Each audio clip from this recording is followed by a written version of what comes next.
Okay, let's see if we can figure out a little bit of something about cut and fill and figure out how much dirt we need to either bring in or take away for a particular job. So you'll recognize this as one of the sections from Profile 1, and here's another section. And what this is telling us is that this line right here is the existing topography, but then that I want to make a new road right here, and I want it to taper off until it meets the existing topography. So all this stuff in here, since the new road is higher than the existing, is fill. I've got to add dirt in here. And that's at my 0, 0 point. Now I go one chain plus another 31 feet. That's 130 feet, 131 feet down the road, and it looks a little bit different. My existing is right here, and my roadway is right here, and it's going to taper off. And you can see that by the time I've gone 131 feet, I don't have as much fill. So the trick is, how do people calculate how much dirt and gravel they have to bring in to do this? Well, they estimate.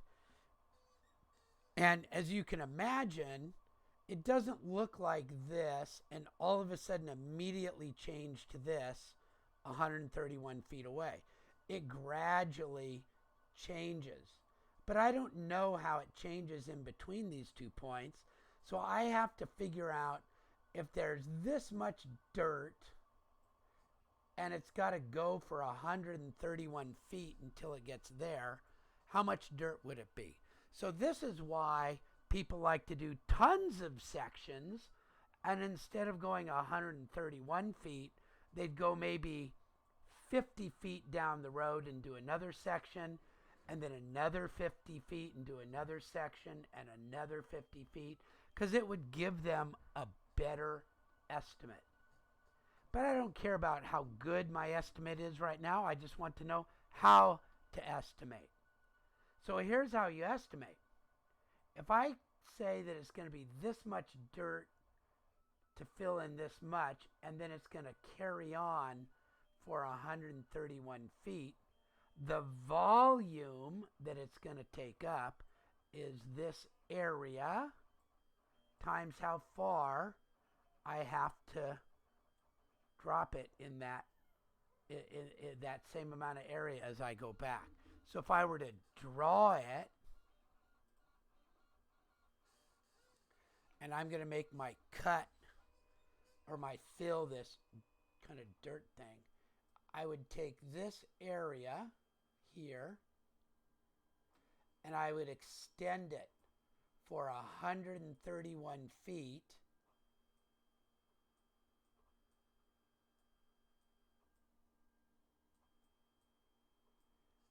until I got to here.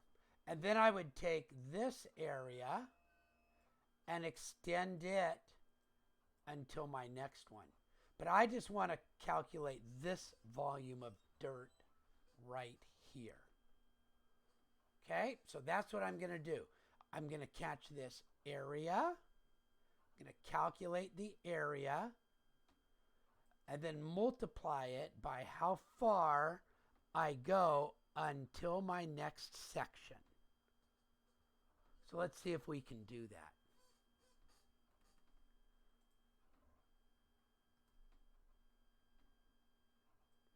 So you can use that little calculator that I gave you, but I'm going to try to figure it out from here. I can, because I have a grid, I can sort of guess how much this is on each one of these. This is like a triangle of that grid. This is like most of this box. This is like another box with almost the same amount missing. So what but I'd have to take off there, and I've got to take off here. They sort of balance out a little bit, like this amount right here, I could put in right there. So if I just calculate this box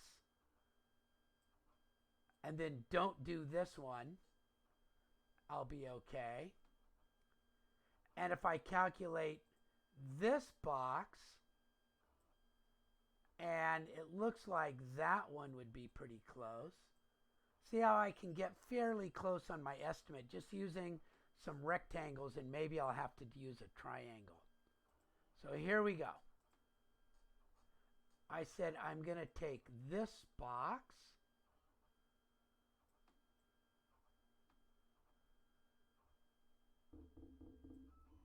and then I'm not going to take that box,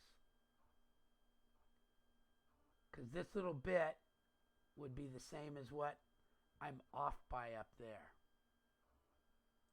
Okay, so now let me take another box. I'm going to take this box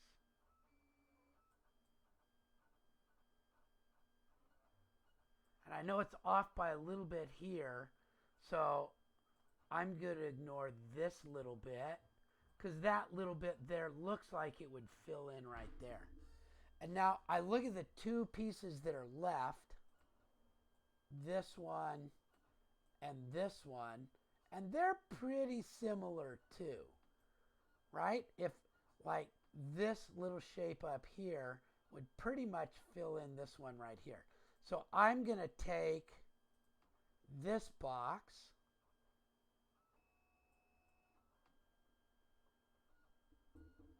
and I'm going to ignore this one. Now, of course, there's another way to do this, but we'll talk about that on the next one. Okay, so I have to find these areas. The area of a box is length times height. So this box is 50 feet across the bottom. And let's see, 10, 20, 30, 40, 50. Each one of these is 10 high. So it's 50 times 10. 50. 10. Oh, that's 500. So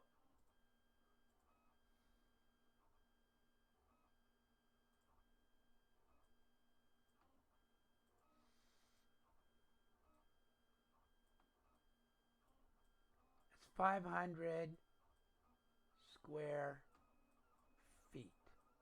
And each of those is 500 square feet.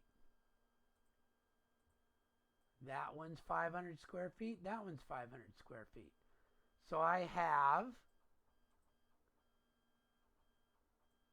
times 3.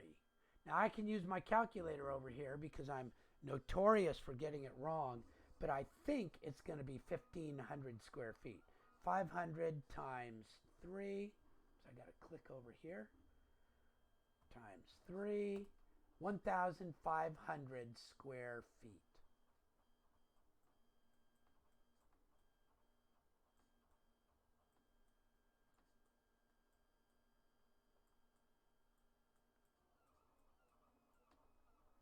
And so now I need to dump that across 131 feet. So to get that area and keep dumping it and dumping it and dumping it and dumping it until I get all the way back to this one, I'm going to have to go back 131 feet. So my total volume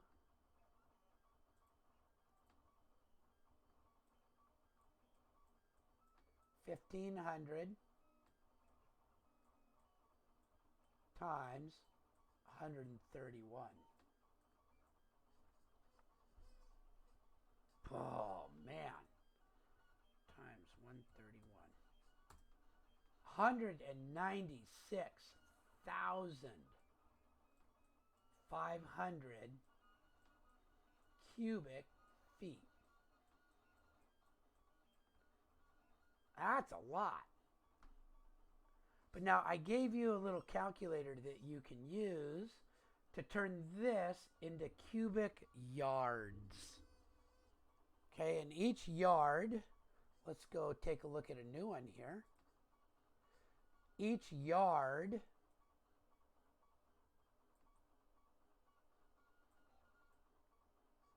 is 3 feet by 3 feet by 3 feet.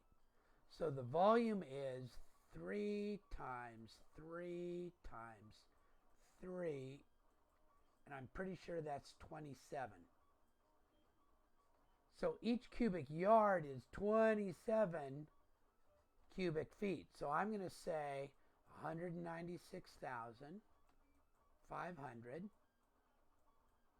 divided by 27, right? That's how many cubic feet. Okay, and that's how many cubic feet there are in a yard. So that'll give me how many cubic yards there are. That one I can't do in my head. So I'm going to come over to my little calculator, divided by 27. 7,277. 7,277 cubic yards. That's a lot of cubic yards. Do you see why people want to minimize the cut and fill? I mean, that's a lot of trucks coming in and out. Okay, so 7,277 cubic yards. Now, there's another thing, it's called a truck. And every truck can take between 15 and 22 cubic yards, depending on what type of, if it's soil that compacts or gravel or something. And it depends on the weight, right? They're really limited by weight. And so cubic yards of one thing are more than a cubic yard of another material. So let's divide that. Let's divide it by 22. That's 330 truckloads.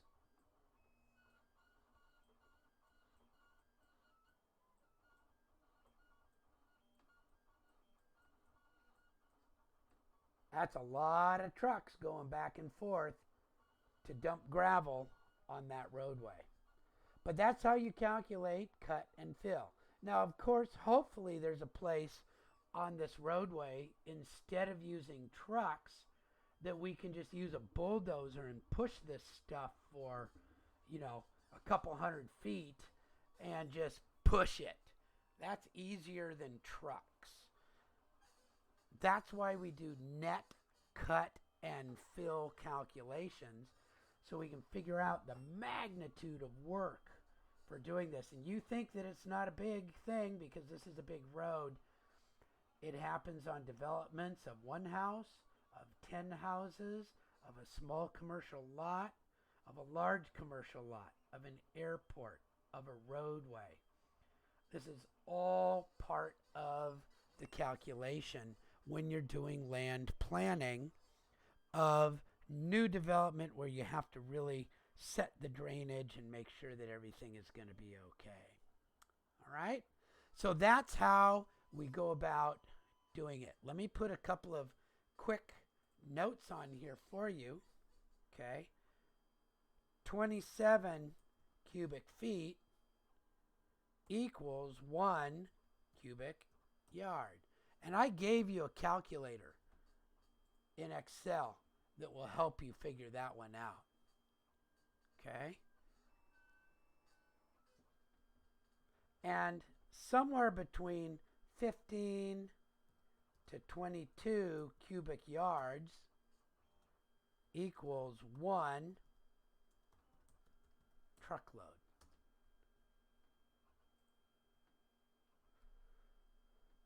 I didn't do that one very well. I put a 0 instead of an O. So that's what I'm doing right here. Okay, and so you take the cubic feet and divide by 27 to get cubic yards.